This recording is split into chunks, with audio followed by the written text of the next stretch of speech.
Hey, Nelson, alcoholic addict. It's not my real name. I use a pen name here for my newsletter.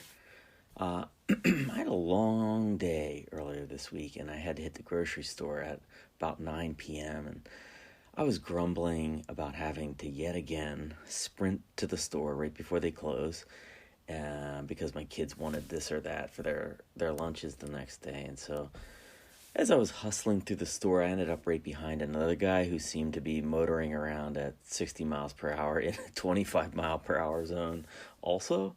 But then from about 10 feet in front of me, he stopped. So I kind of had to stop and stay socially distanced. And then he started moving again. So I started moving again. Then he stopped again. So I had to stop again.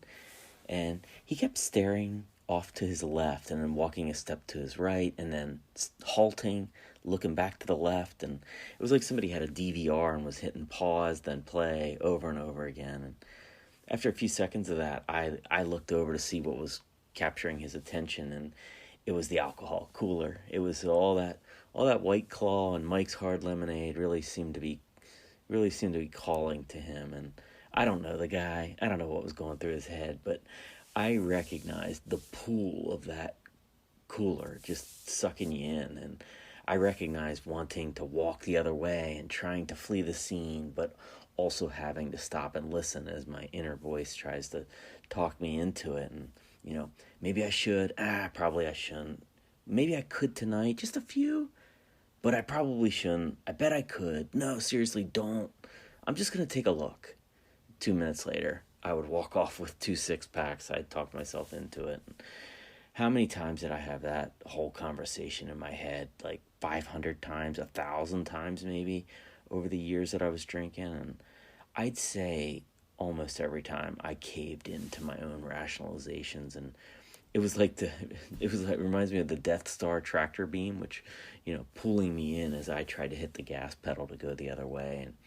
But I rarely got away from that tractor beam. Always got pulled in. The guy in the store eventually pivoted 3 or 4 times before he ultimately went over to the cooler and opened the door. And I didn't even want to see if he got anything. It didn't matter. What did matter to me is that I cruised right on past that aisle. I felt no pull myself.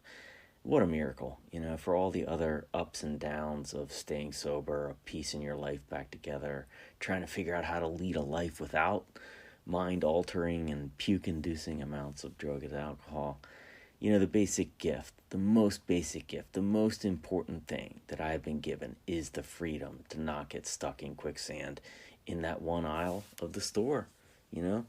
Did I perhaps buy a peanut butter cupcake and 2 Reese's Big Cup peanut butter cups and almost overdose on peanut butter at 10 p.m. last night? Yeah, maybe I did, okay?